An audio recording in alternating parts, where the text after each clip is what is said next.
And let me make a start.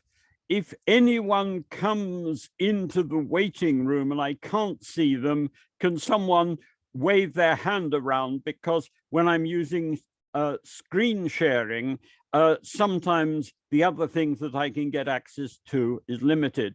Now, this, as the PowerPoint indicates, is the 20th lecture in this series on Popper and critical rationalism. And I'm dealing in this with Popper and ethics. Alan Ryan, in a paper of his called Popper and Liberalism, suggests that Popper's work contains two ethical themes, negative utilitarian and Kantian. One might say more precisely, protectionism. This is in Popper's particular usage of the term. In effect, this amounts to the protection of liberal rights, plus also protection of individuals against economic exploitation, with emphasis on these things as being declared by and guaranteed by the state. There is an interesting parallel here with Philip Pettit's argument that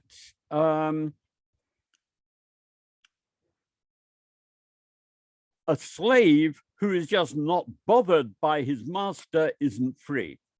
In Popper's earlier version of essentially the same argument, Popper argued that we are not okay if we are unmolested, where this depends on the good will of angels. And one might contrast this with Isaiah Berlin's understanding of liberalism simply as an absence of interference. So one can, in this respect, say that Popper, because of its Kantian roots, essentially, was already a proponent of something which was more like what has become known in more recent years through Skinner and Pettit's work as a Republican theory of freedom than a Berlin-style liberal theory.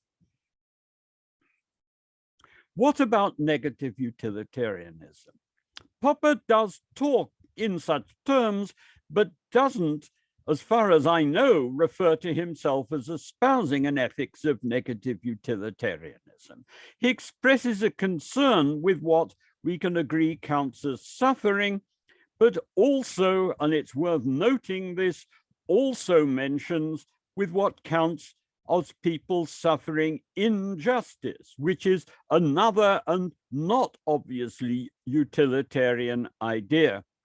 More specifically, these ideas, which in a sense are to be found across his open society, are spelled out in more detail in his paper, Public and Private Values. This we published in after the Open Society. It was a talk that Popper must have given around the time when the Open Society was published, but he didn't himself publish it. So there's always the possibility that one might say that he might be a little bit distant from it. More specifically, Public and Private Values suggest that one can read this notion as akin to the political approach to ethics that one finds in the later rules. That's to say, not to his contractarianism, but to the idea that among those who are broadly humanitarian Democrats, there will be some unresolvable disagreement about ethical and religious ideals. And Popper, in what he wrote about this, gives illustrations of people who are socialists or liberals or utilitarians or Christians, and one could add, obviously, Muslims. And his point about this is that these people may have different positive ideals. But he suggests that while there may be no way of rationally resolving the points that are at issue between them, He suggests that if one were to ask them to concentrate on what they found to be unacceptable, one might be able to get a greater measure of agreement. There may clearly be elements in common between the different views, but it's possible that even where one gets such agreement, there may be a re-emergence of disagreement when one asks about how to tackle these problems. And it's also worth noting explicitly that the element of agreement might be limited. That's to say, that there may be issues about it being unacceptable that children are starving or something of this kind. On the other side, if you pose the question, well, what about freedom to change religion? Or what about parity in the roles of men and women? One might find that there is more and irresolvable disagreement. But again, agreement might still be possible, even in terms of how things are tackled, if people were asked to stick to what's testable and has been successfully and intersubjectively tested. So what I have in mind here is that you might find perhaps that a Marxist and a libertarian both think that it's unacceptable that people are starving. If you asked each of them, how should this be addressed, they might not be able to agree.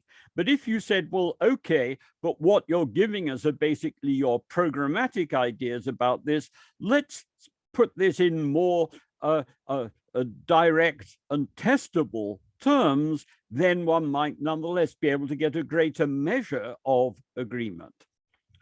That's to say, if one concentrates on this in a practical way, rather than allowing people to go back to their favored research programs. One might also, though this is not in Popper, be able to get trade-offs. This then all forms the basic agenda for the notion that he called piecemeal social engineering in the open society, which, as I've described, involves trying things out experimentally and then having critical feedback from all citizens.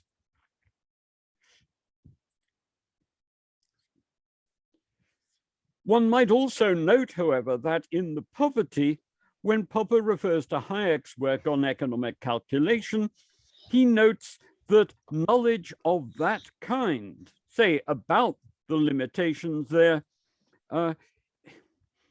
is the kind of thing that those undertaking social engineering need to keep in mind.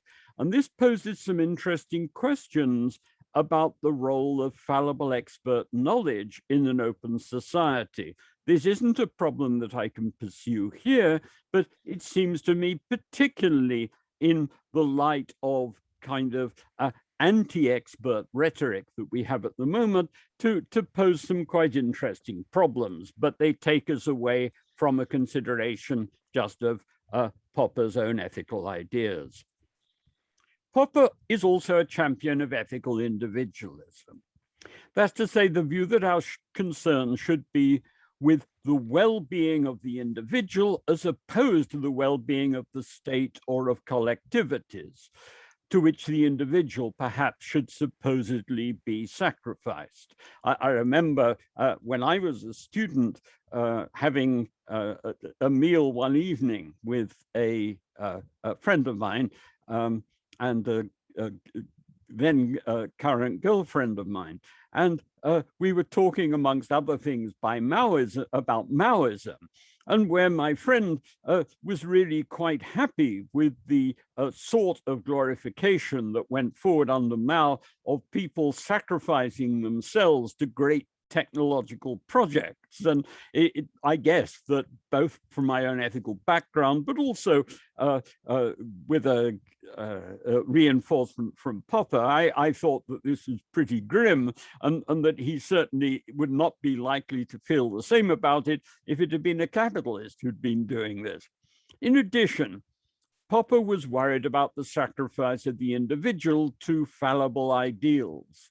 He was also keen to stress against the communitarians of his day that one could combine individualism and altruism, and that there was a difference between altruism and the self-interest of a community or class, with which individualism, described as egoism, was often then contrasted. And one can, I think, find this going on a lot today, where a group of people are identified as sharing a particular interest, and this, because it's a collective interest, is, I think, quite often just uncritically misrepresented as being something that's altruistic, where in fact it may simply be an interest that all the members of that particular group happen to share, and where it's really a moot point as to whether anyone else or anyone else's interest should be sacrificed for it, a matter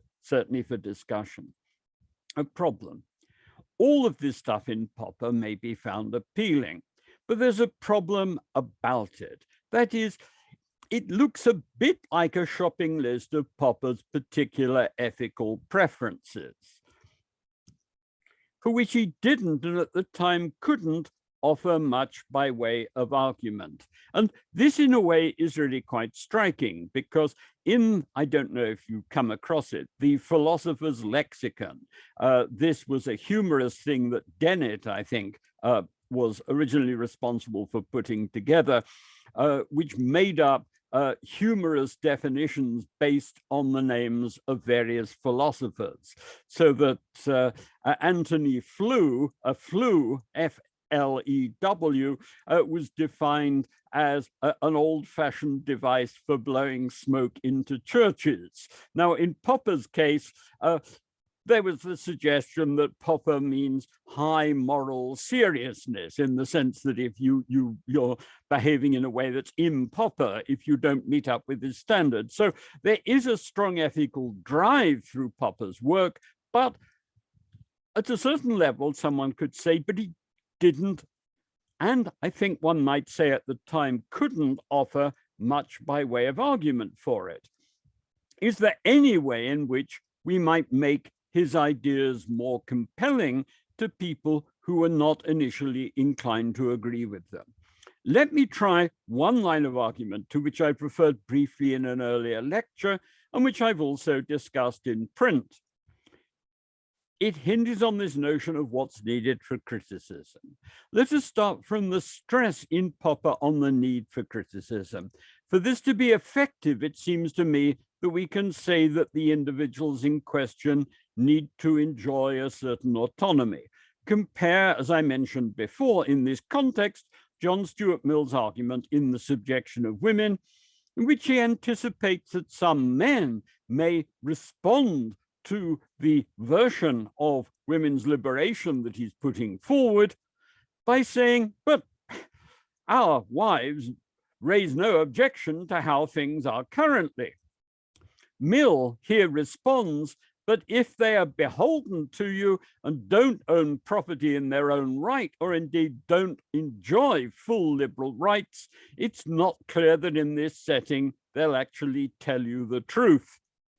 This, in my view, leads on to a wider issue to which critical rationalists have not, I think, given the attention that it merits. Namely, how can our institutions be improved so that individuals have the opportunity to make pertinent critical input into discussions about ethics and public policy? In parallel to this, one might want to say, if you want to hear the truth from someone, you need to know that they enjoy independence or autonomy from you. And indeed, the same is the case if you want to know that a particular ethical claim that you're making is valid. If there's anything to this, it suggests that one might offer an epistemologically based argument for Republican-style autonomy. At the same time, what people may have to say may obviously be incorrect, or it may not be appropriately grounded in a knowledge of the problems or in a knowledge about what the available alternatives are. Accordingly, in my view, what's needed is not social media style exchanges. I think if I could uninvent any particular discovery, social media would come first. What's needed is more a well-moderated discussion, which in turn calls out for the construction and periodic reform of institutions, the design or improvement of which is informed by our best epistemological ideas.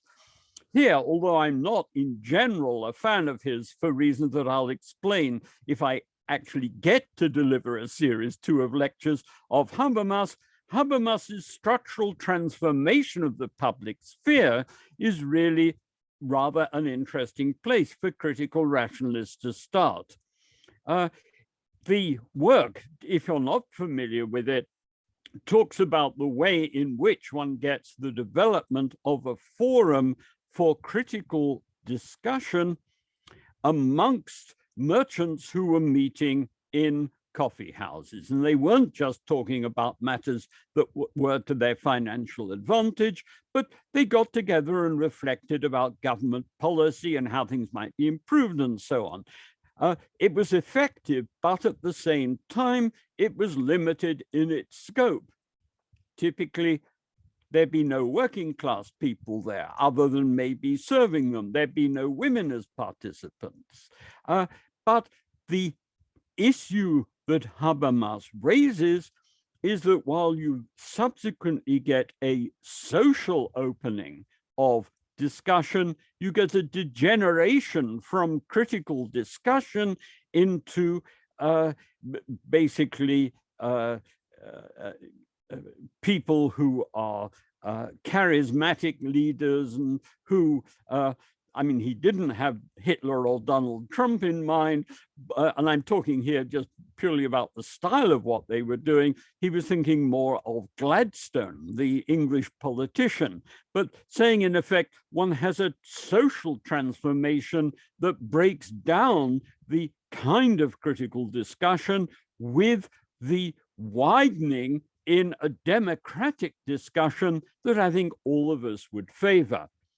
And it seems to me that Habermas raises, but I don't think actually resolves the problem of how to extend the social institutions needed for the discussion of public policy without opening things up into populism, something that I think confronts us also today.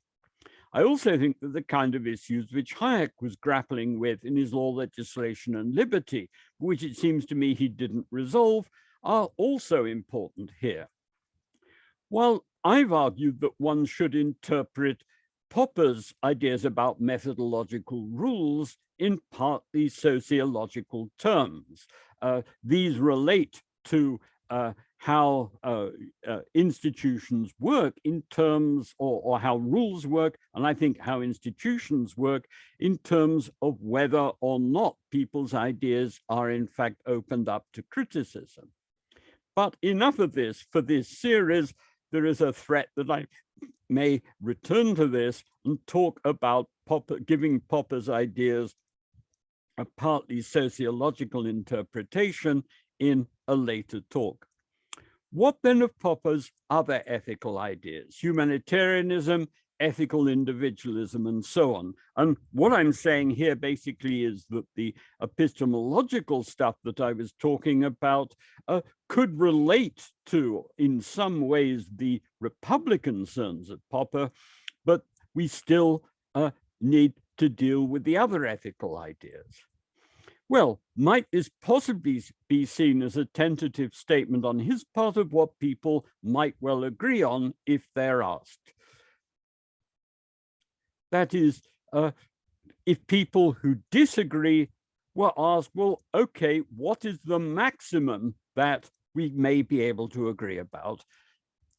If we're asked what is problematic and what needs to be fixed. Popper also offers one other suggestive argument. In The Open Society, Popper at one point discusses a figure in George Bernard Shaw's St. Joan. This figure had been calling for Joan to be burned to death, and he got what he wanted, and he runs onto the stage absolutely appalled and heartbroken by what the reality of this means. Here, a confrontation with what actually followed from his views led him a bit too late to reject them. Popper stressed that we might also be able to undertake such a feat in our imagination prior to actually acting. Although at the same time, he stressed that it was a matter of choice that we open our views to such criticism. However, given that fallibilism can surely be applied not just to science, but also to ethics, there seems to me to be every reason to do so.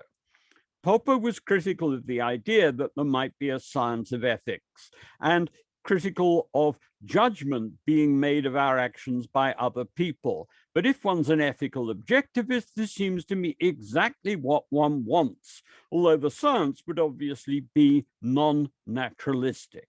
That's to say, if one follows what Popper says in that appendix to The Logic of Scientific Discovery, the further criticism of relativism, facts, standards, and truth, if one takes seriously the ethical objectivism that there is there, then it seems to me one needs to go back and to revisit this kind of possibility of critical appraisal. Peter Singer has long argued against reliance on ethical intuitions, which he has stressed are fallible and might be the residue of odd religious beliefs, quirks in our upbringing, and so on.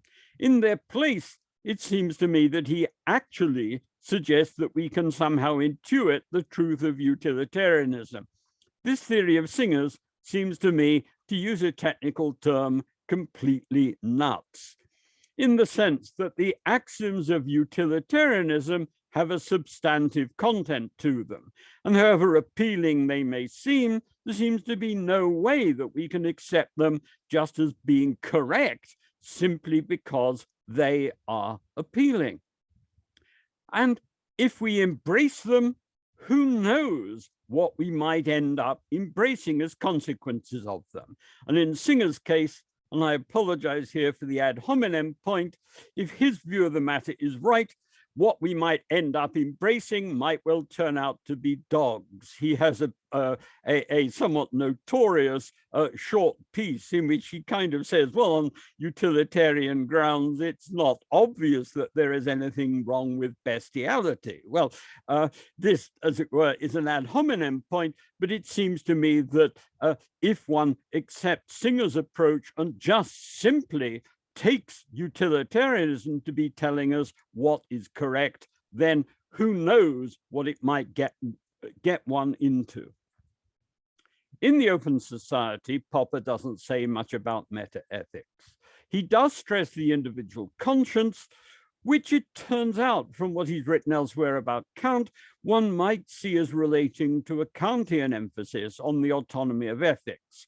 But for Popper, this is much less a matter of our giving laws to ourselves in the full-fledged Kantian fashion than a stress on the individual's conscience, even in the face of a command from God that the individual should be evaluating things from themselves.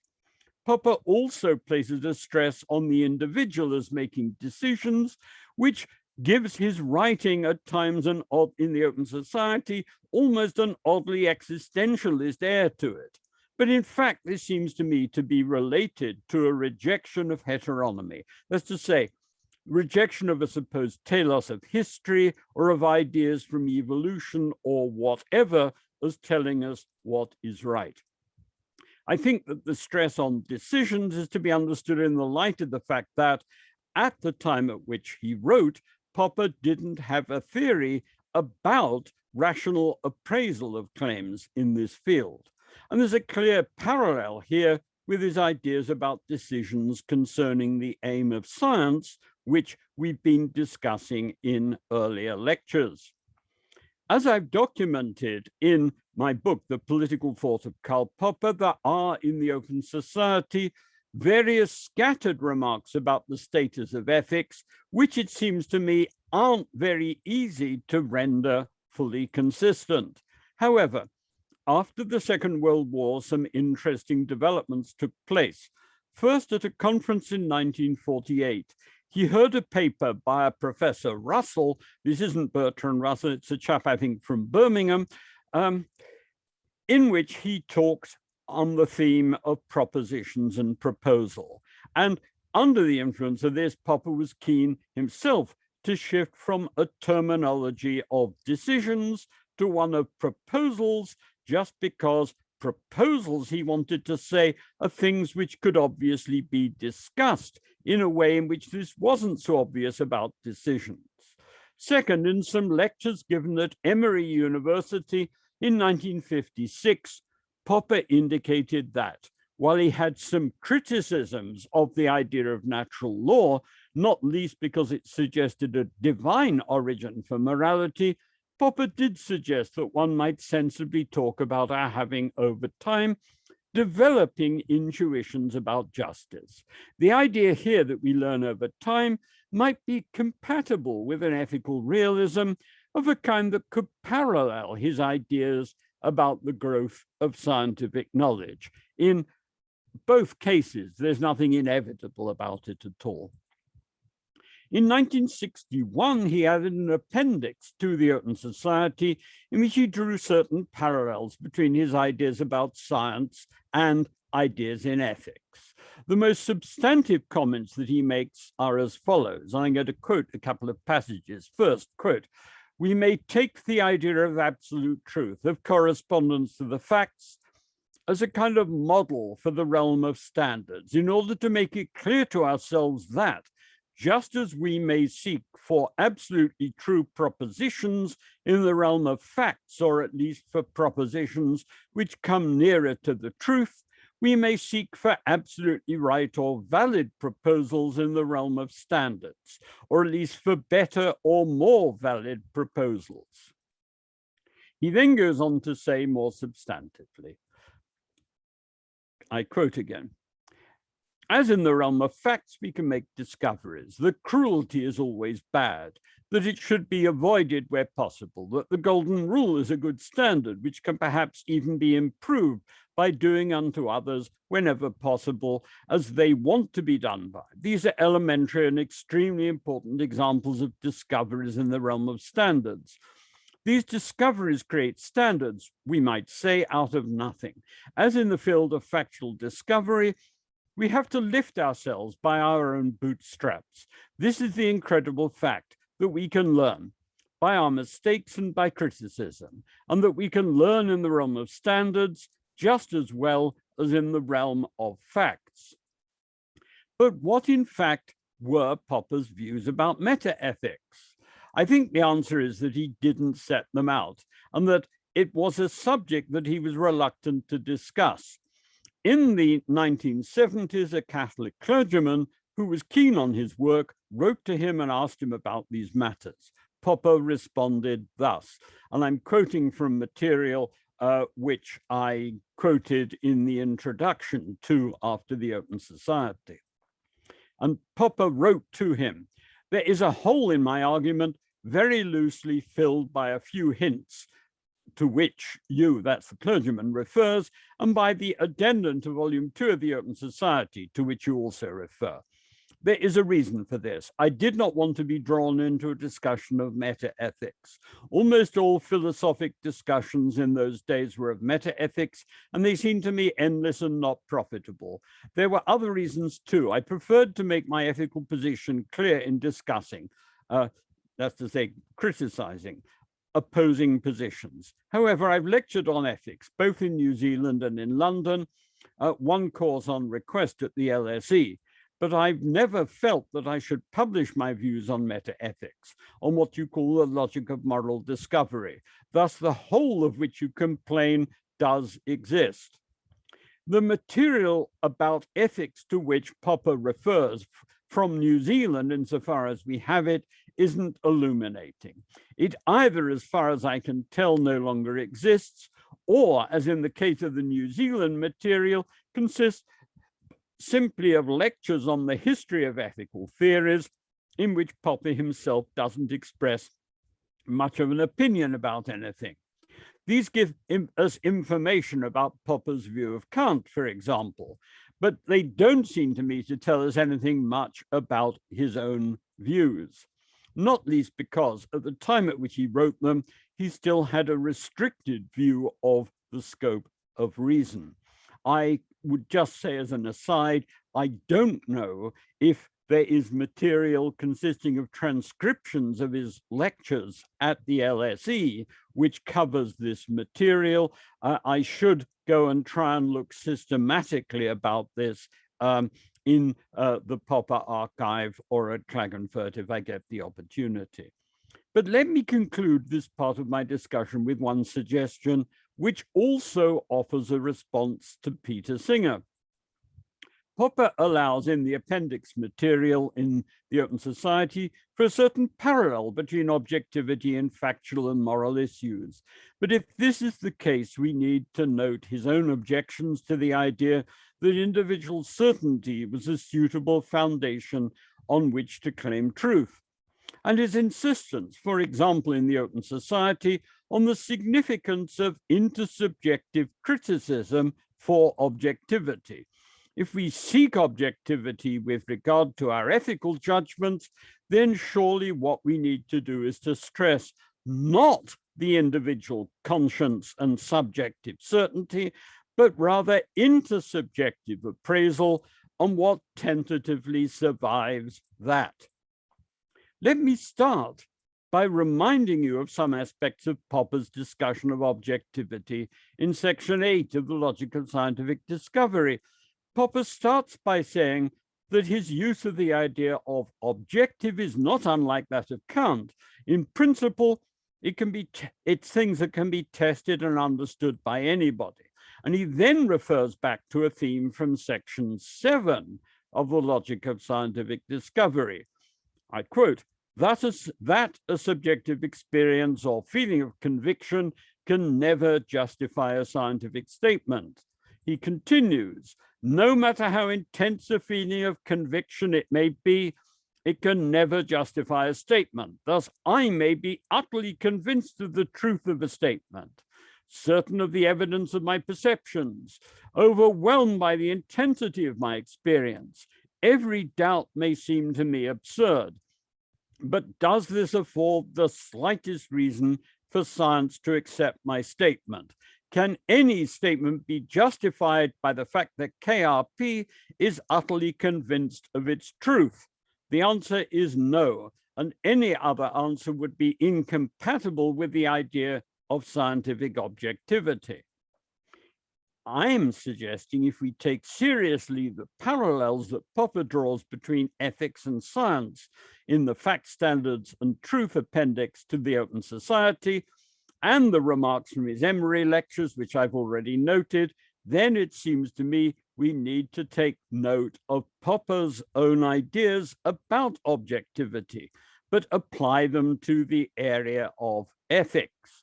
If we do this, we need, I think, to reject Popper's own appeals in his earlier writings, notably in some of his New Zealand lectures, which were reprinted as precursors to Open Society stuff in After the Open Society, by his appeals to the individual's conscience.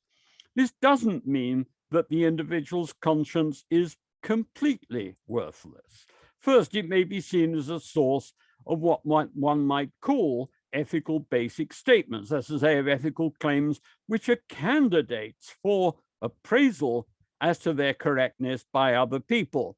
Second, even if others don't endorse them, they might form the basis for a program of investigation and argument to try to convince other people that one is actually right, just as one can imagine a scientist undertakes an experiment, thinks that something has happened, finds that other people can't replicate it, but really then sets out to show that with a good bit of work, actually, he or she may be vindicated. After all, judgments about the problematic character of slavery or about the mistreatment of animals presumably had in their origins misgivings about accepted social practice on the part of particular individuals whose views were at that time rejected. Second, our conscience might serve as a useful way of policing our own conduct. That's to say, there may be a discrepancy between what are currently accepted moral ideas, including ideas that are accepted by us, and how we're inclined to behave. We may well be tempted to put our own interests first, even when we can't furnish telling arguments to the effect that what is socially accepted is wrong. Our conscience may correctly lead us here to moderate our own inclinations towards the exercise of our own self-interest. Third, the individual's conscience may simply register a person's personal tastes and concerns. That's to say, it might serve to signal that an individual is personally unhappy with something. And in that case, if what's involved relates principally to their own conduct, then there is an argument, providing that what is going on isn't just self-serving, for allowing, say, that they should personally be exempted, say, from performing some action in question if they have a strong ethical objection of this kind to it. That's to say, if it's just very strongly against their tastes, to which we should accord weight, not because of what people might say about their conscience, but because of our ethical respect for them as a person. If someone wishes to go beyond this and to make a big claim for the conscience, it seems to me that they need to offer us a theory of why we should take individual ethical judgments as trackers of what is objectively correct.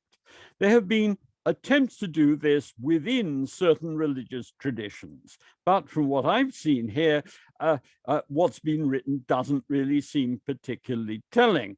And it seems to me a lot more plausible to see the conscience along the lines that Adam Smith suggested in his theory of moral sentiments, as a kind of internalization of ethical judgments made by significant others in one's society, upon which clearly we can then reflect critically. But if you want to know where your conscience comes from, you might actually listen to see whether it really carries with it perhaps the voice of your mother or of some other adult when you were growing up who you think is particularly significant.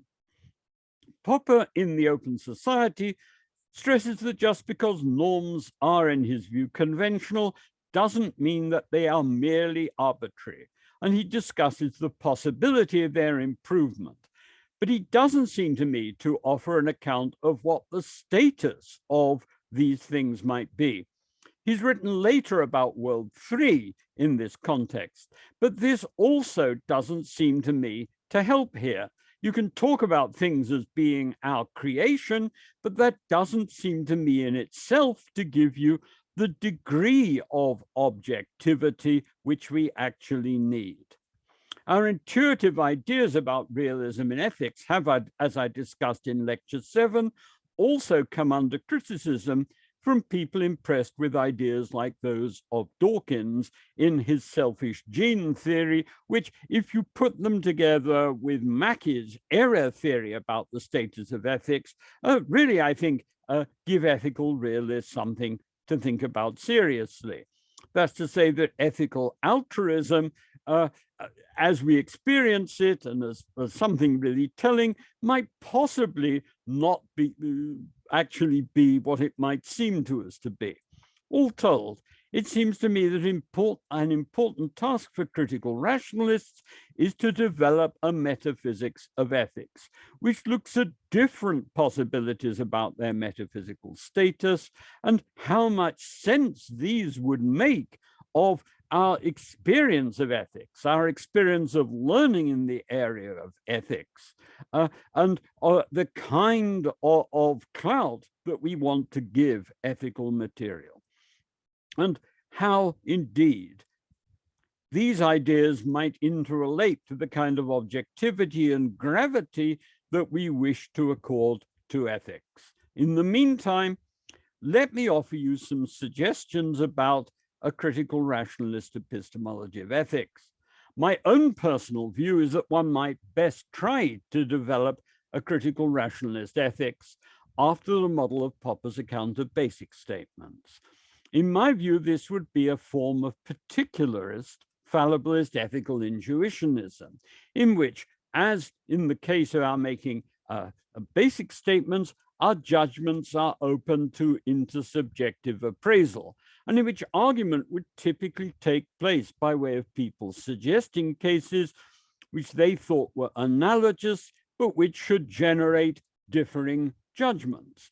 And you surely had this experience that if you think a particular thing is okay, a friend might come along and say, well, wait a minute, consider the following case. That looks to me just to have the same sort of features as you are picking out, or as your example has, but where you surely wouldn't agree with that judgment over in this case. And this, it seems to me, is typically how ethical argument takes place. In such an account, moral rules would have no role other than as attempted summaries of the kinds of judgments that we came to in the course of such discussions. We might make use of such things for heuristic purposes, but rather than their validating ethical arguments, there are always things which are to be put to the test of a consensus of judgments, obviously a fallible consensus on particular cases.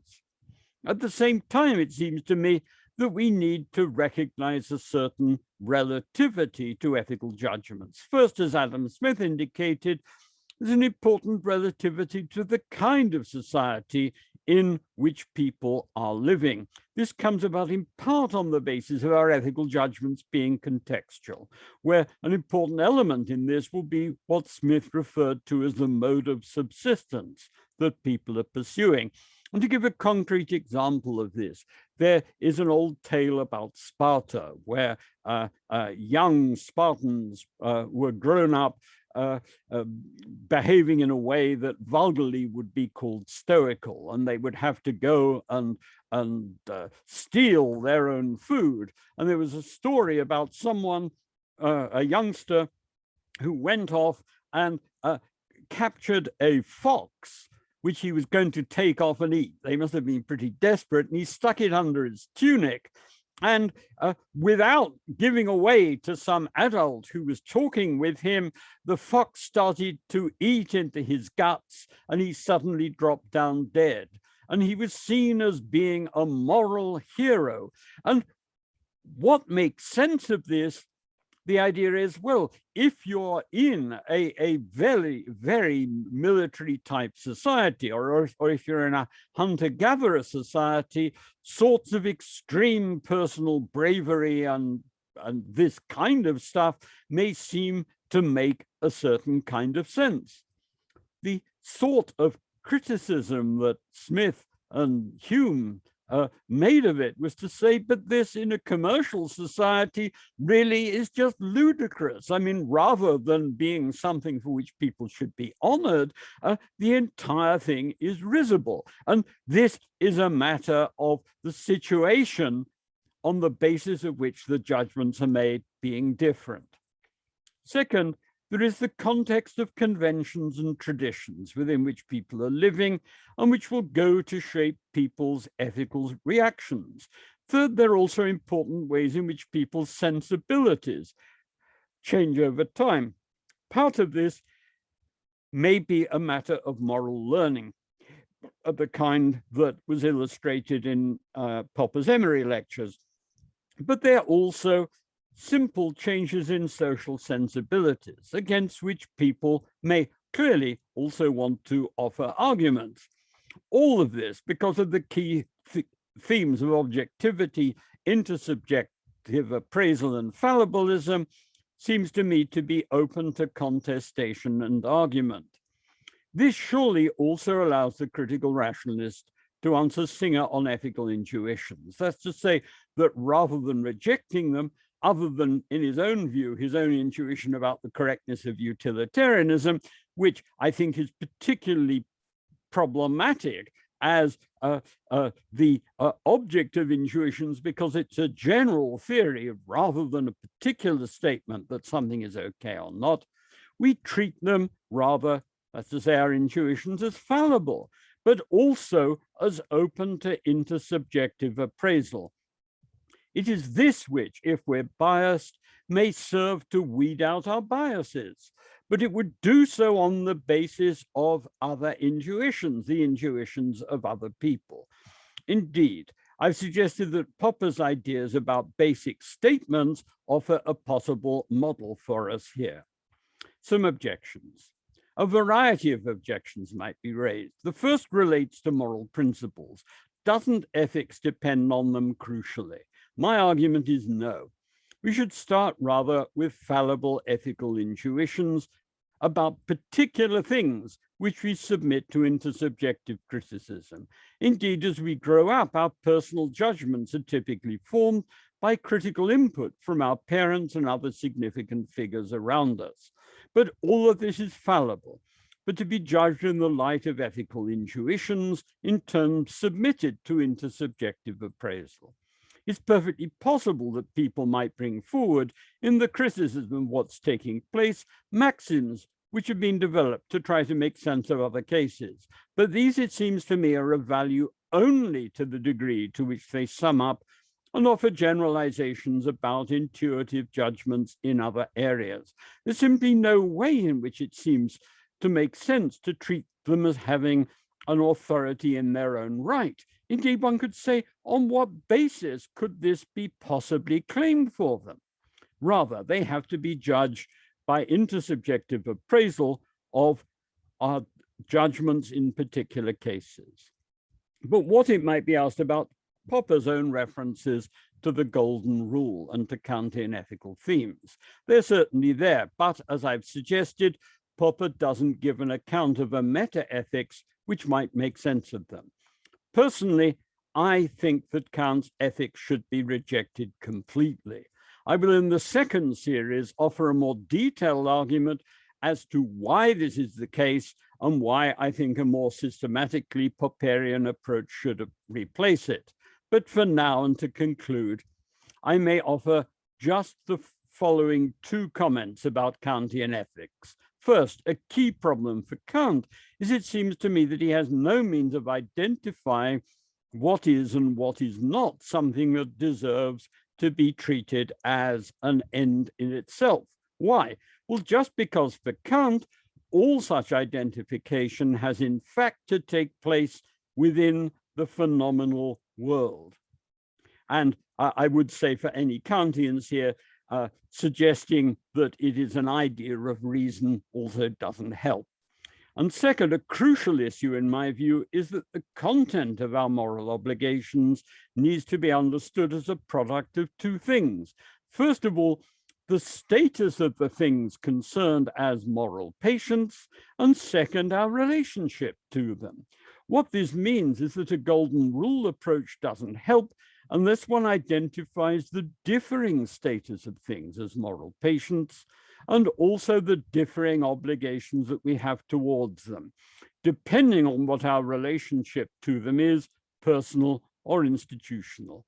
This, it seems to me, is what a critical rationalist ethic should aspire towards sorting out, but which, with the partial exception of Adam Smith and some of those in the Hegelian tradition, I'm thinking here, say, of Bradley and the ideas of my station and its duties, is typically not to be found in ethical theory as we have inherited it, least of all in Kant or in utilitarianism. But I hope I've ruffled enough feathers here now, and I will stop and get back to screen sharing for you to offer some criticism and objections. Thanks very much. Any hands?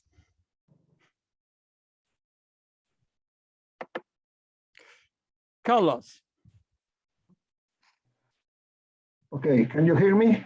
Yes, do speak loudly because you're a little bit faint. Okay, let me, one point. You see, when you say that Popper seems to offer no argument for Popper proposal, then I wonder here if we are asking Popper to be some sort of justificationist. Because if you ask Popper to give arguments for this position, it seems to be that you are asking him to justify his position. And then this shows that probably I was not wrong when I say that we have to compare, or we have to look the connection between merely arbitrary proposal or thesis and some grounds or basis for asserting what we are saying or decision that we are taking. So for me, the problem here is, are we not asking Popper something that in principle, we cannot ask him to give justification? Thanks for making the point. I think that you're not right. And I'd say the following, that it seems to me that what one can call for, and what I wanted to draw attention to, is that one can ask him perfectly reasonably for an epistemology of ethical claims. And I suggested that one can run a parallel between his discussion in science and his discussion in ethics. And he opens this up to us by what he says in that appendix, because he is suggesting that there is a symmetry there. And so what I'm saying is, well, what holds with regard to objectivity in science should also be applied to what happens in ethics. And there is, secondly, the kind of challenge which I indicated in an earlier lecture and referred to again here as having been offered to ethical realism by a combination of Dawkins-style selfish gene ideas together with J.L. Mackey's error theories of objectivity in ethics. That's to say, there's a metaphysical challenge, and it seems to me that it's perfectly reasonable that critical rationalists should step up and try and meet it.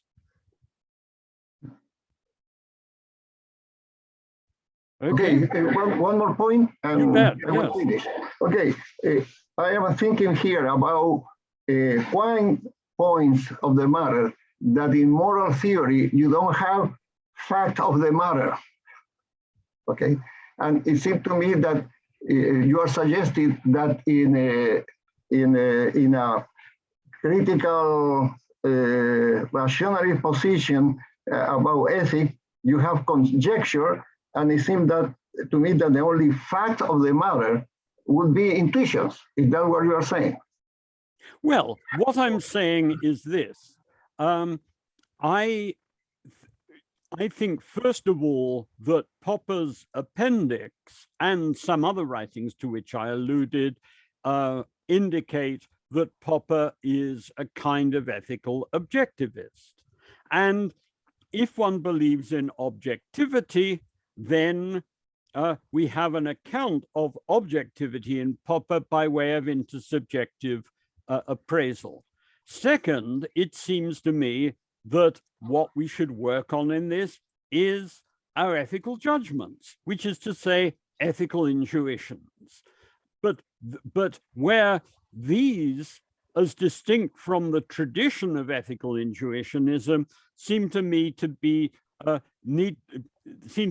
something which we need to interpret in a particularist way, but in a fallibilist way, and as open to intersubjective appraisal. And I'm just saying, I mean, this is one way of going, but I think that something is needed, and that I think that if you take, I mean, you've tried on epistemology to offer us Quine before, and my own feeling is Quine is completely incompatible with Popper.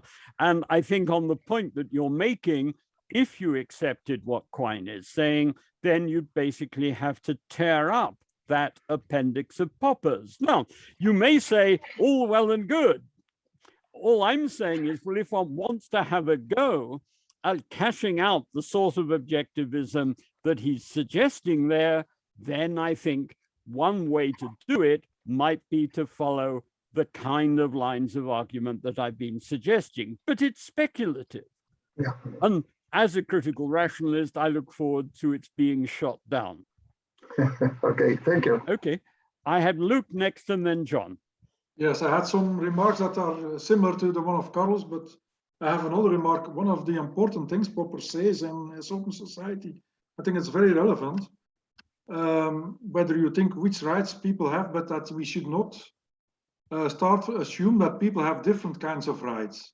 And this is quite important, I think, because he also links it to the use of the Volksgemeinschaft in, like you had in Germany, or the idea that people from a certain group have more rights.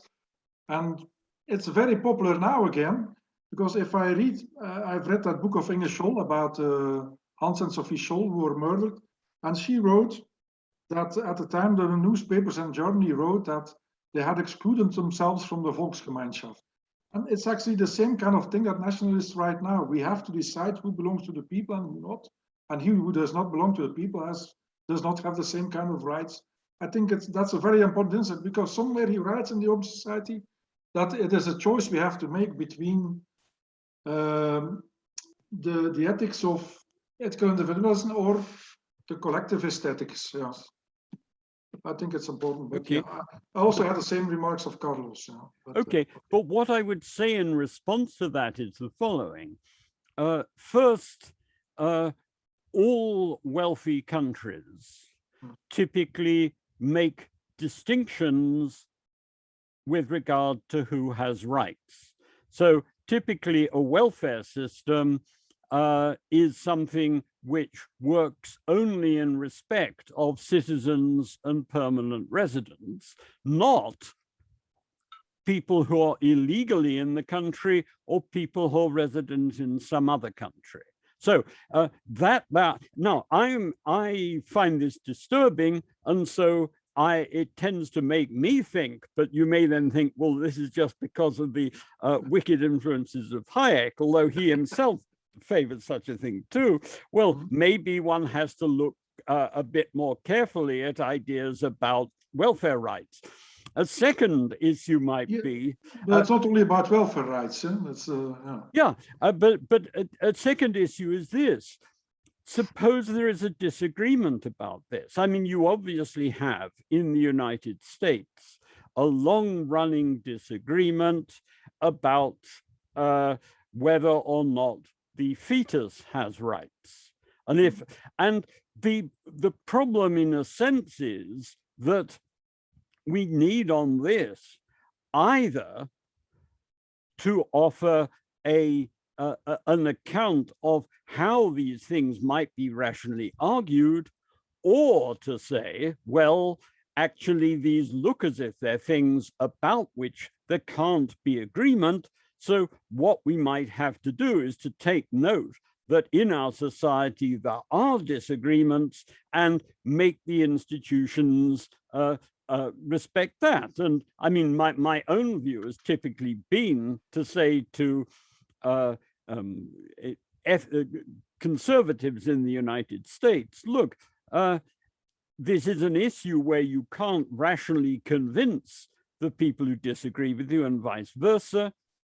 If you're talking about a moral matter, why not go by way of trying to morally convince pregnant women about the rightness or otherwise of what they're doing, and why not offer them assistance of a kind which you think that the fetus deserves?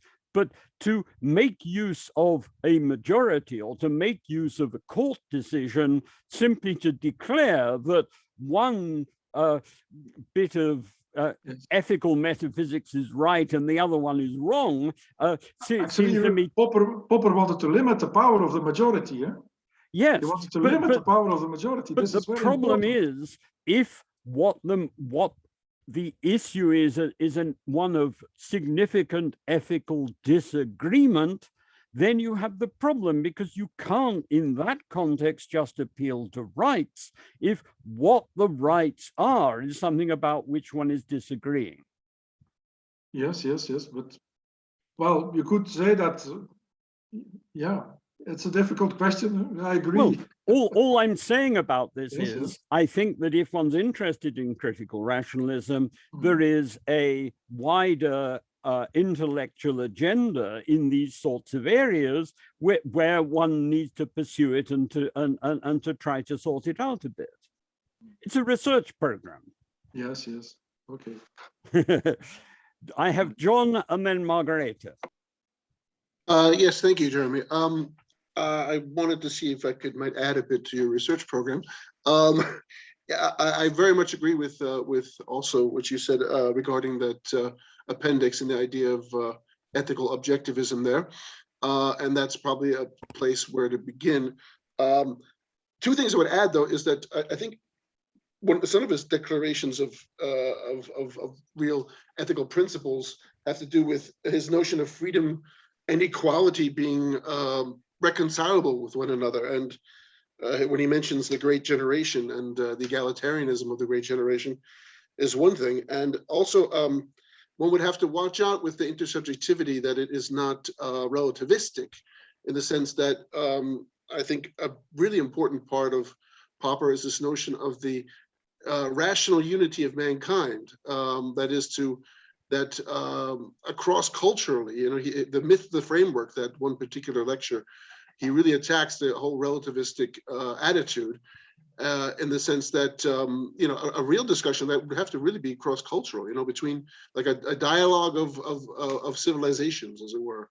In other words, if it was within one tradition, it might be very narrow-minded the intersubjectivity within one tradition might be very narrow-minded. I think it would have to be something that would be intercultural in a sense. Yes. I think there are three issues there. First of all, freedom and equality. I mean, Popper was very sympathetic to that, but he sort of backtracked a bit with regard to egalitarianism later in his life, just because he was concerned that practical attempts to achieve it might be problematic with regard to freedom. But so you're dead right that was an aspiration, but look at what he later says about certain misgivings on that score. May I ask just one quick question about that? Did he reject equality of opportunity, or was it only outcomes he was rejecting? He didn't address equality of opportunity, but in fact, and here I'm not sure that Popper would agree with me, but here it seems to me that Hayek's arguments in law, legislation, and liberty are devastating against that.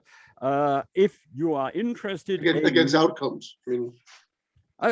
Well, just in terms of equality of opportunity, because if there are problems about getting rid of substantive inequality just on the grounds that you need these for basically signaling purposes in a market economy, then clearly people can't equally benefit growing up in different households. I mean, it seems to me that on this score, the right Popperian way to go is to say what you should go for is a high minimum standard, but simply not concern yourself if the children of multimillionaires have additional opportunities. I mean, who cares? But any attempt to stop them getting that is likely, I think, to be problematic.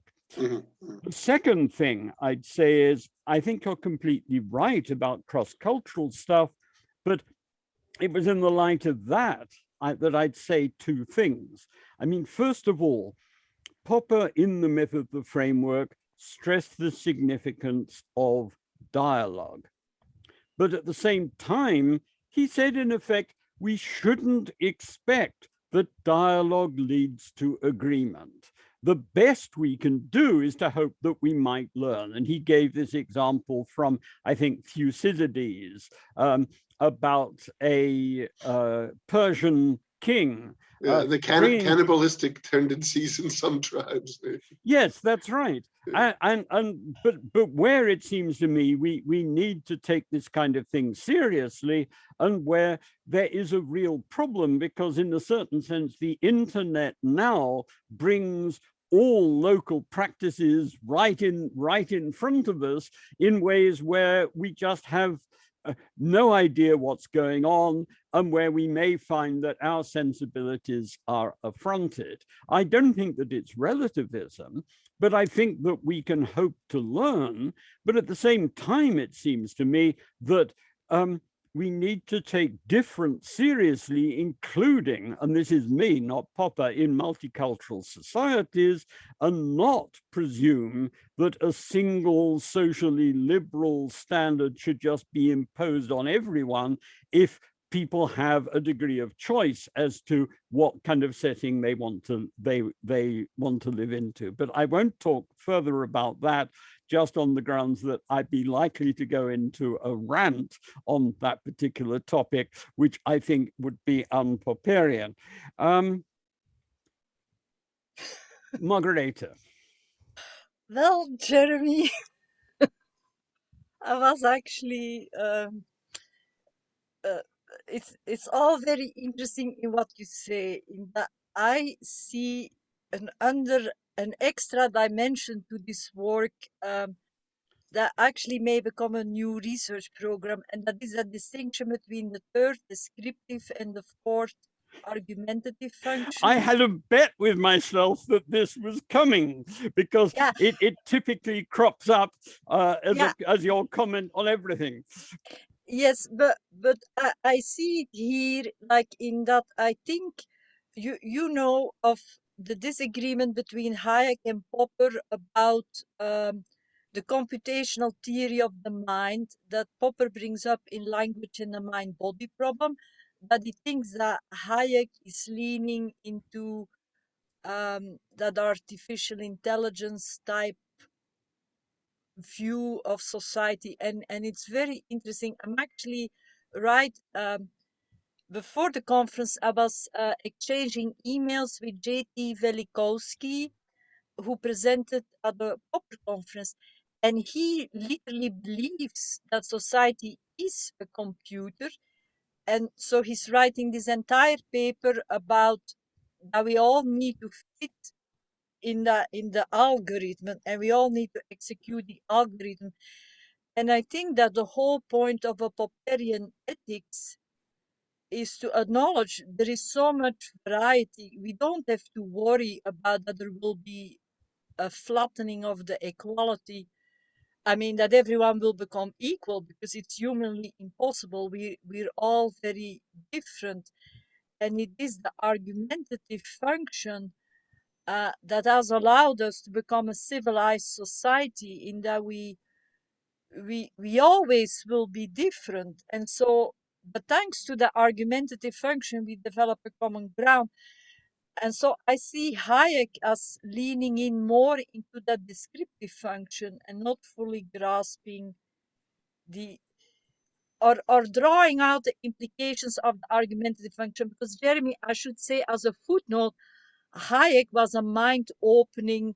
He blew my mind away when I was in management. He was the one who made me understand Popper in a way that Popper himself probably didn't succeed. So I have great respect for Hayek. Yeah. Okay. Well, look, there are a couple of things. I mean, there's Hayek's book, The Sensory Order and Related Stuff, on which he and Popper were in some real disagreement, but where I mean, Hayek was desperate to get Popper's critical feedback. Popper did write to him and also arranged for him to send his material to John Eccles for him to have a look at it. But there's some real disagreements between them on that material. But I think Popper felt so personally grateful to Hayek for some things that Hayek had done, getting the Open Society published, taking the poverty of historicism in Economica, and also for his work in basically creating a position at the LSE for which Popper could then apply. I mean, Hayek couldn't appoint him to it, but there was a part-time professorship which was kind of changed into a full-time readership, that Popper systematically pulled his punches in terms of what he said about Hayek. And I think this was the case with regard to the sensory order and also with regard to things about social justice. Now, I haven't talked in this series about the sensory, about Popper and Hayek and the sensory order. I think that would be one for a conference paper rather than the lectures, just because it would be a bit controversial. But I can say a bit about this issue concerning the argumentative function, because the issue that I'd raise about that relates to this issue of the Persian king that I referred to before. I mean, that's to say, there may be things about which there's ethical disagreement where, I mean, about the best we can do is to sort of see that other people's judgments about things are different from ours and take note of it, but it's not clear that there can be that much explicit dialogue. I mean, let me give you a couple of examples. There are people who, for reasons that may well go back to particular cultures or traditions, who get terribly worked up about homosexuality. There are other people who say, well, you know, if this is something that people are inclined to do, as it were, provided they're not scaring the pigeons, let them get on with it. In a similar kind of way, there may be differences, perhaps grounded in different religious traditions, as to what the rights and obligations of men and of women should be. And where typically these days in societies like ours, most people are affronted by ideas to the effect that men and women have different God-given roles. And in consequence, that there are certain things that men shouldn't do and certain things that women shouldn't do and so on. Yet, within conservative Christians, conservative Muslims, conservative Jews, these are pretty standard. But they also then shape people's sensibilities. I'm very struck by having had at one point a Muslim, well, a student whose upbringing was Muslim. And he seemed really to have no residue of religious faith. And I asked him, but does this mean that you would eat a bacon sandwich? And then, no. And I mean, clearly there is a sense in which our tastes and ethical feelings and reactions may be deeply affected by our cultural background. I remember also in Australia having a discussion with some traditionalist Aboriginal craftspeople. And the leader of that group and the other people were nodding hard with saying, well, in our view, if people have anything more than anyone else has, it should be shared. And my feeling was, well, look, I can see where you're coming from, but there is a difference between an ethic which is developed in a hunter-gatherer society in which the accumulation of things, particularly if other people don't have as much, is just pointless, and a society which depends crucially on investment and the lengthening of productive processes and so on. And one may find that we've been formed by particular backgrounds and traditions so that dialogue becomes difficult. I mean, think also of the divisions that have opened up between younger and older people about a whole range of things in our own societies. Well, I may think the young people just won't listen to argument on this. They, I suspect, have rather similar views to me. All I'm saying about this is, yes, dialogue is important and learning is important, but bear in mind that for Popper, as distinct from Habermas, we can't expect disagreement and then trying to learn from one another to lead to consensus.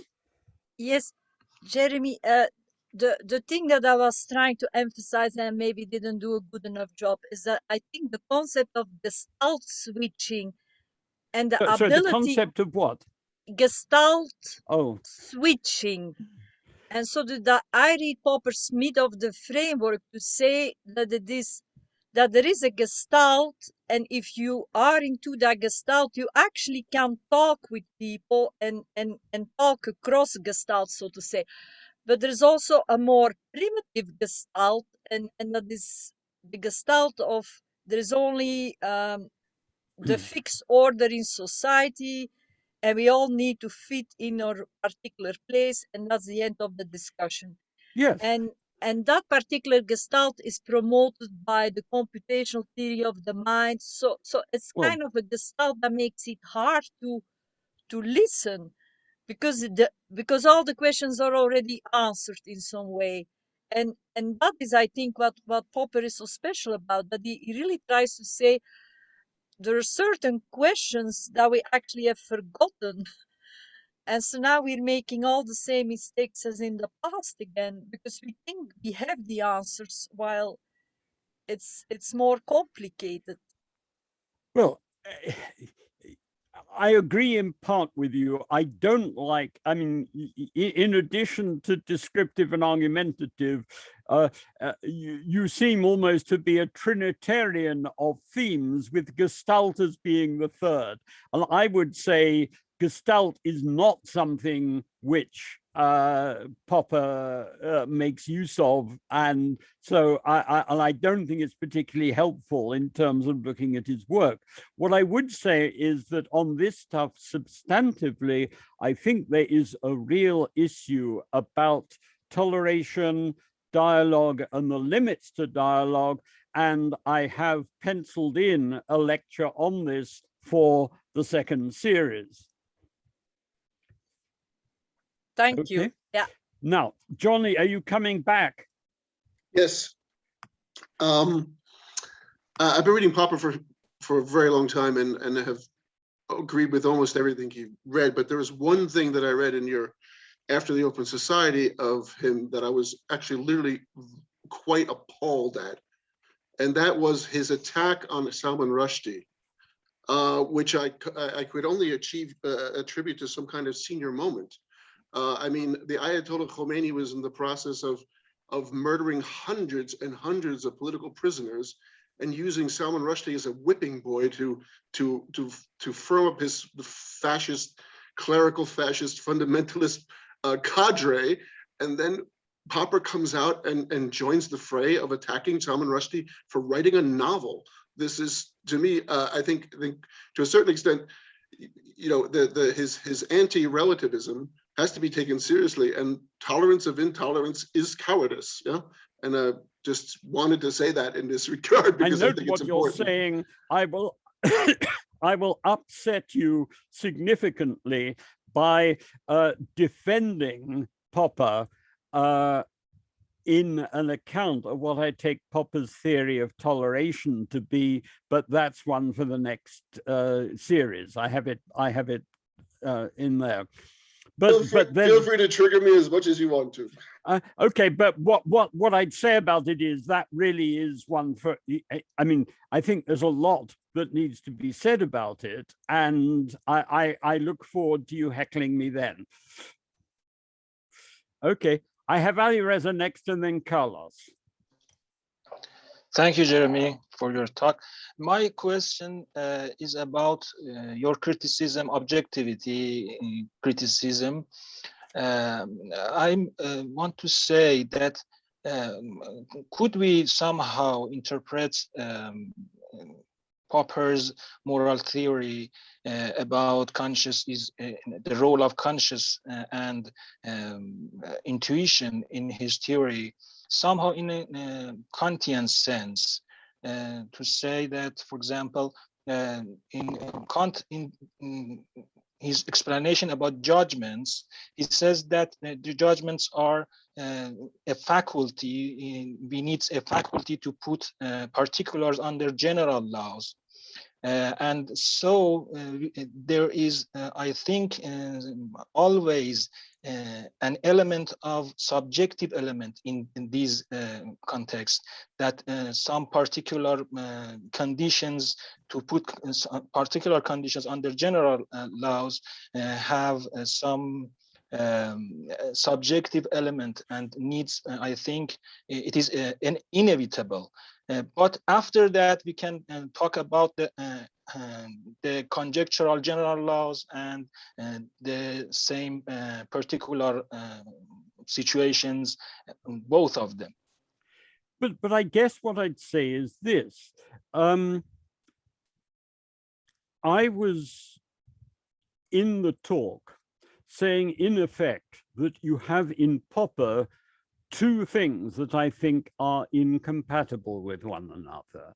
His emphasis on the individual's conscience and his ideas about objectivity in ethics.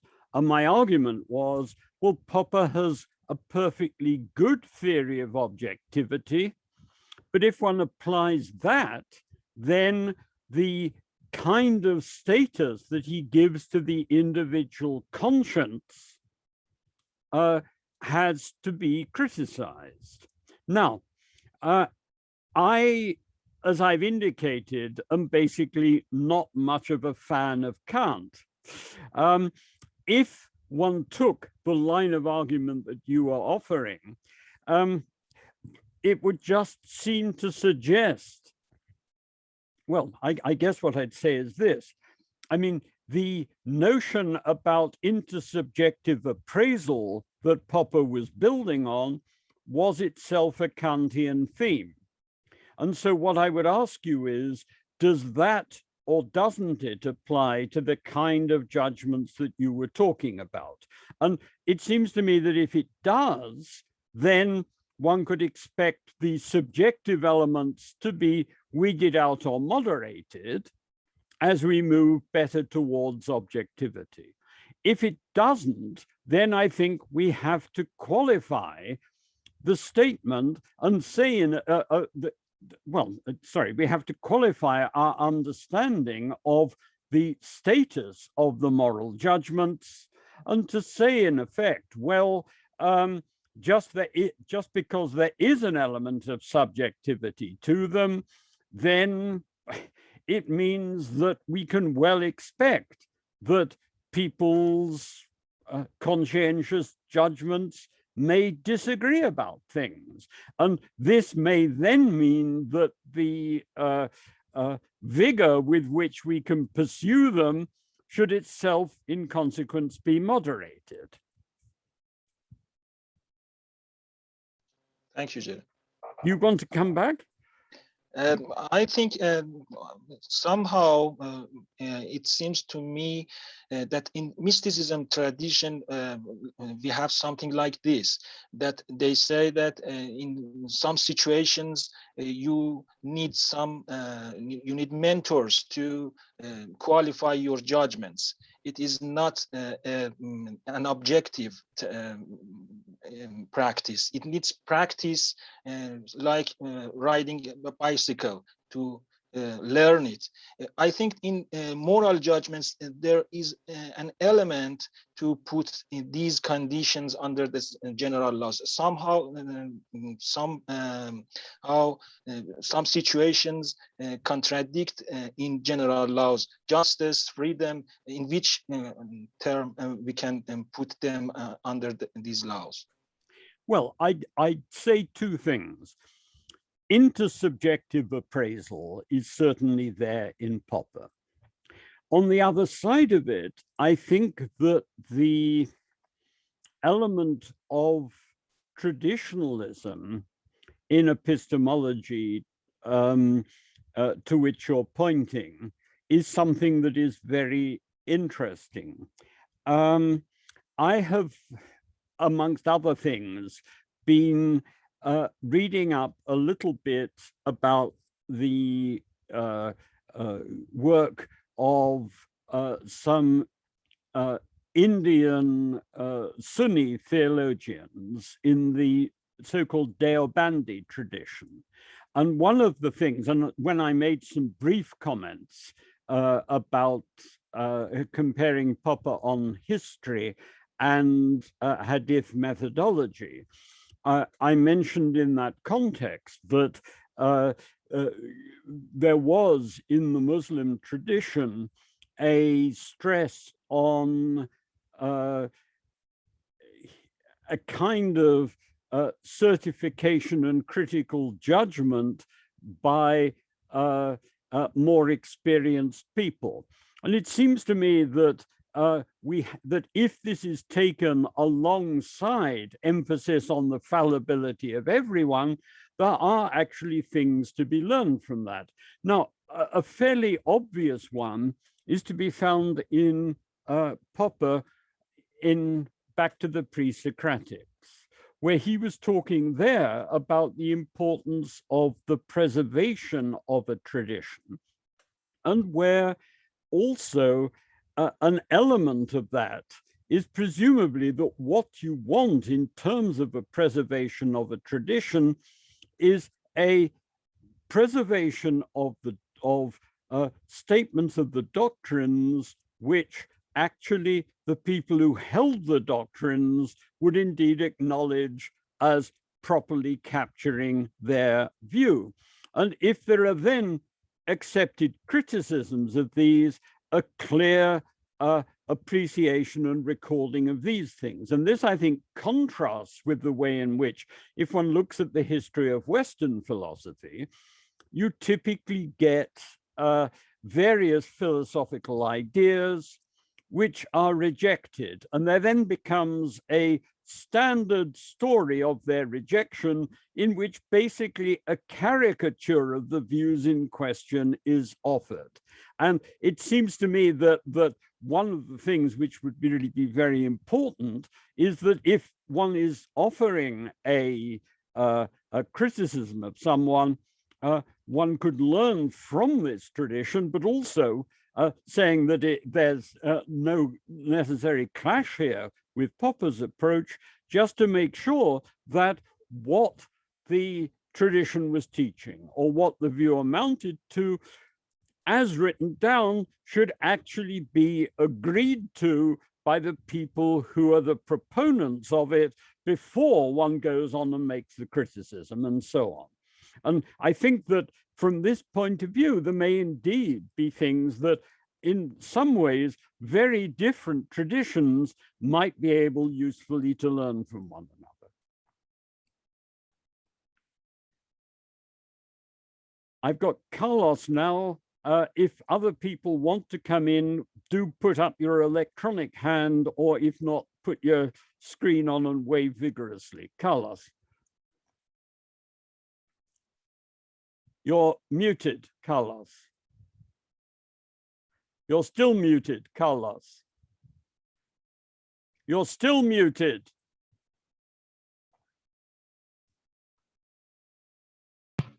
Okay. Now, one general observation. When you have a political philosopher like Karl Popper, it seems very difficult to have a good political philosophy without a good moral theory. Political philosophy, a good political philosophy without a good moral theory, it seemed to me very difficult, really. And the issue that you have been dealing with us today showed that we need here to have a kind of more systematic Popperian critical rationalist moral theory. Okay, and in that respect, I would say that well, good luck, okay, in your project to achieve that kind of critical rationalist moral theory, Popperian moral theory. Okay, and that is a very important effort, and if we can help you to do that, well, I will try to do it. So, and then just for me to be clear, so anyway, your project will be to build a non-justificational ethical theory or a justificational ethical theory. Non-justificational. I mean, that's to say, my suggestion is that on the one side, one needs a kind of moral epistemology. Although obviously, because of differences between different societies and traditions and so on, and difficulties in argument, we need to not set our sights too high about this and to be tolerant of one another. The other thing is that one needs, I think, an exploration in connection with this also of something like the metaphysics of ethics. And if I can tell you a little story here, I mean, there was someone at the Australian National University who was convinced that if someone was an ethical objectivist, then this meant necessarily that they would impose their ethical views on other people. And in the discussion, I said, no, this doesn't follow at all. If someone is an objectivist and a fallibilist, then they would no more impose their ethical views than they would their views about metaphysics or physics. And I think, for example, that there are a lot of people who take approaches to ethics trying to found it on self-interest or trying to found it on just appeals to utilitarianism, although why one should take utilitarianism as being obviously correct as a premise, as Singer said, seems to have done, seems to me totally unclear. And there are people who have tried various other accounts of how one should understand ethics. And it seems to me that those, as it were, more metaphysical accounts about ethics need then to be brought into contact with how we actually make ethical judgments and how we reason and argue, and also how we consider that we've learned certain kinds of things in ethics. Because to take, for example, if one goes back to the time of Shakespeare, then typically people kind of had animals like bears fighting one another for fun or all sorts of things, which typically now people would think are awful. Or for most people in Western countries, if one reflects on the kinds of ways in which women were treated or were issues raised on the part of women were disregarded, then again, one is typically horrified. But one needs then, I think, to reflect, well, there's some sense in which one hopes that one can learn.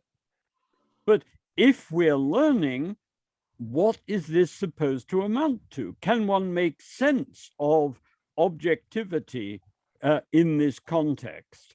Or is it just a matter of changes in fashion?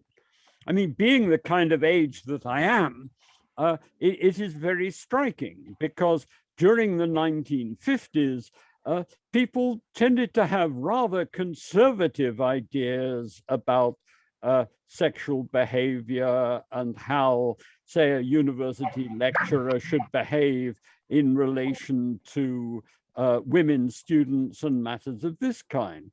In the 1960s, kind of pretty much all sorts of things which today would be seen as being horribly predatory behavior were just taken as a matter of course. I mean, I remember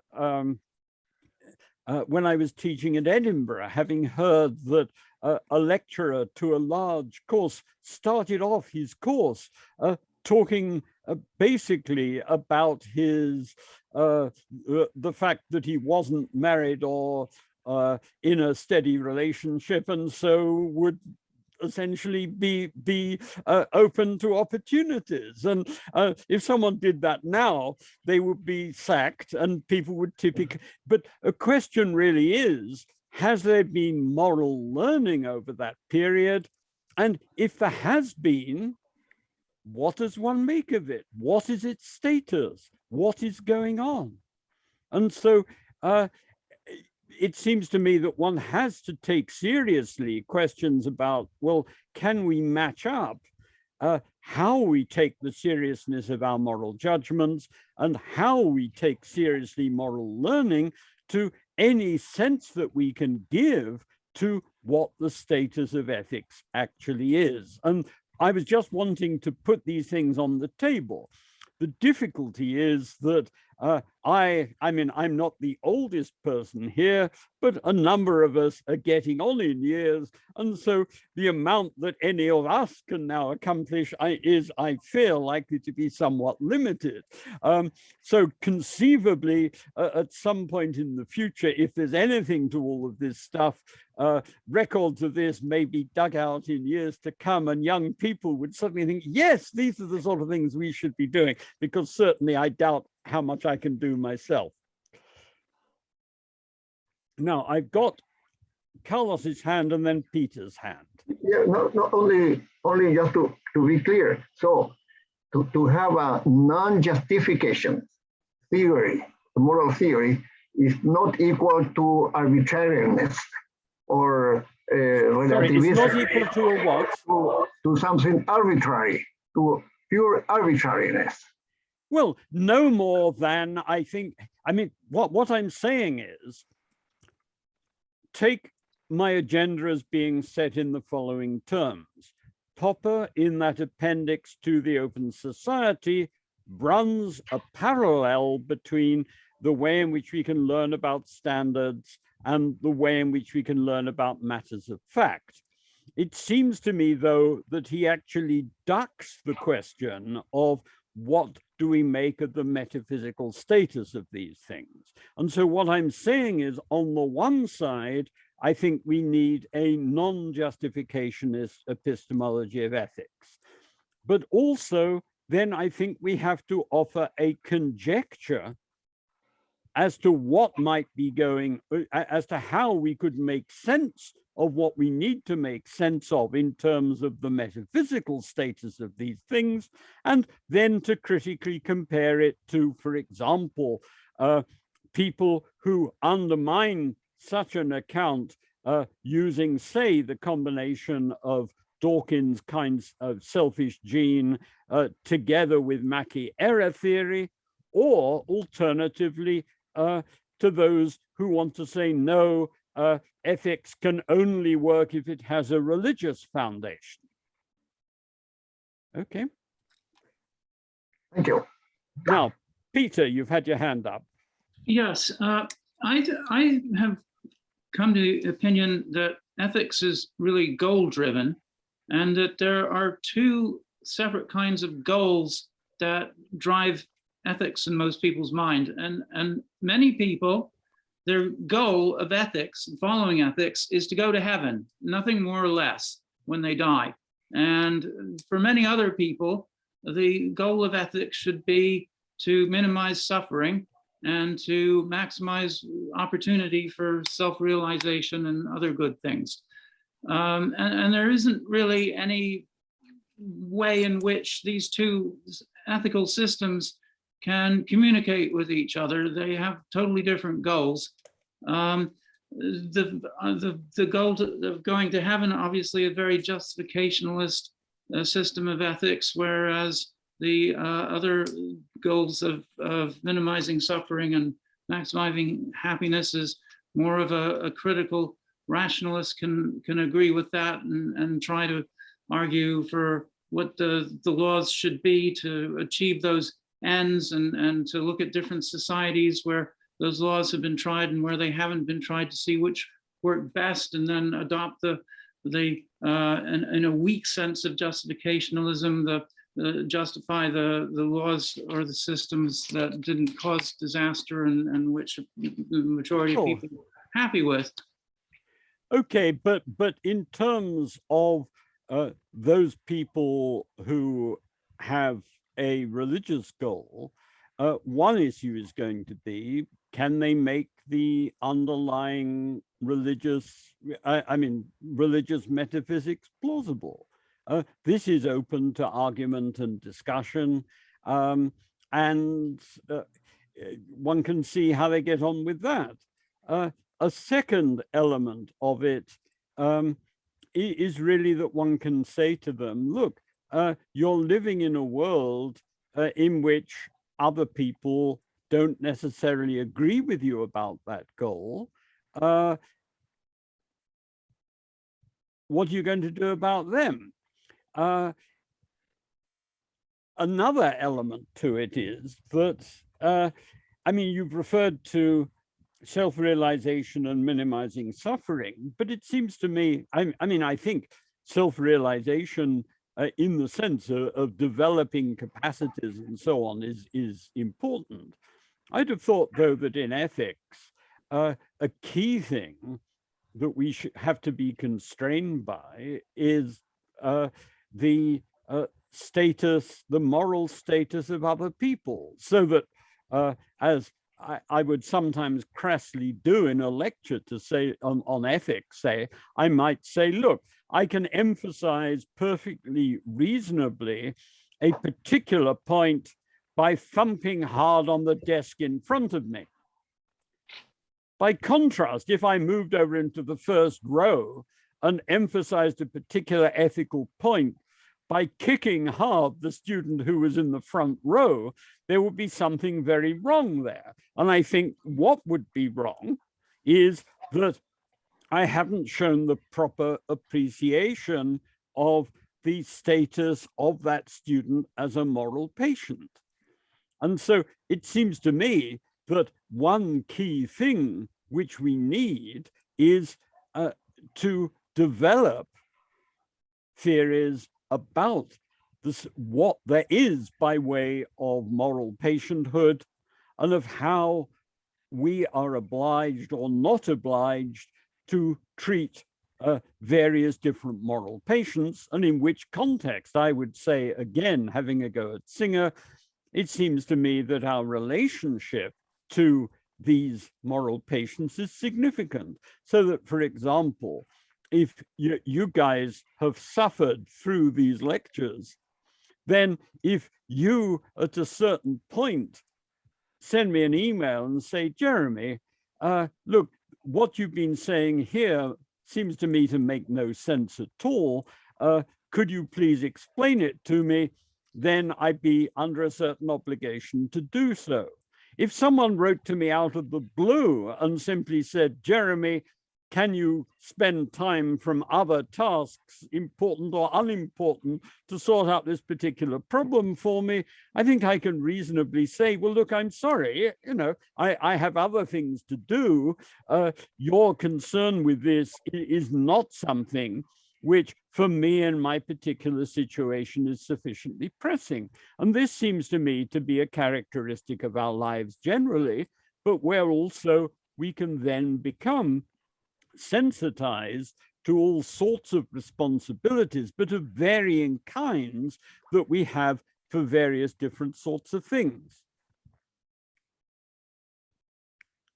Yes, well, that makes perfect sense. But we should stop there when I'll be very happy.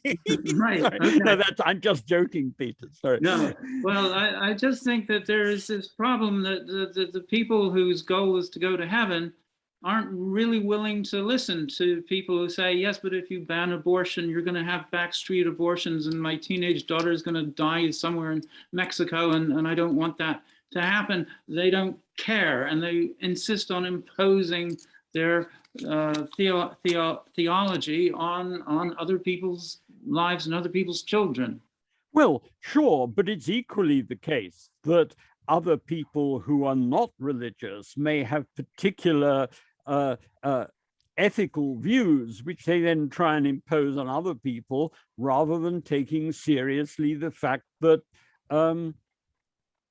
those other people might disagree with them in settings where they don't have telling arguments. And I think a kind of key problem is really just disregarding other people's judgments. But equally, it seems to me that if someone is wanting to behave in what to us seems a really horrific way of doing things, then that also needs to be explored. And I was struck, I've recently been reading a book about George Soros, the financier who at one point was given some tutorials by Popper and who became enamored of his ideas. And something that I'm tempted to do is to give a talk at some point looking at Soros's ideas and the degree to which he has or hasn't actually depended on Popper for things. But he mentioned that he'd been talking to someone who was a Russian, but was a sociologist and teaching at the University of Manchester. And someone had said to this man, do you think that our libraries should stock Hitler's Mein Kampf? And this man said, yes, of course. And indeed, if a university banned a book because it was obnoxious, then I'd have nothing to do with that university.